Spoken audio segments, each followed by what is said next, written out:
النهارده هنعمل مع بعض كيكة البسيسة أو كيكة الذرة. زي ما انتم شايفين كده هي هتطلع بسم الله ما شاء الله في أول الفيديو، لكن هوريكم بقى ايه الخطوات بتاعتها. مرملة وشايفين عاملة ازاي، بسم الله ما شاء الله. كوباية ونص دقيق ذرة، وكوباية دقيق، كيس كيك شيف، رشة ملح. هنقلب المقادير الجافة دي مع بعض، نجيب 3 بيضات،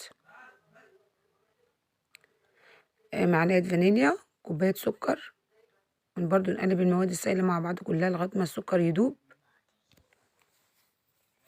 وهننزل بكوباية لبن ونص كوباية زيت ومعلقتين زبدة أو سمنة زي ما تحبي. برضو نقلبهم مع بعض وننزل عليهم بالمواد الجافة اللي احنا عملناهم مع بعض، اللي هو دقيق الذرة والدقيق العادي.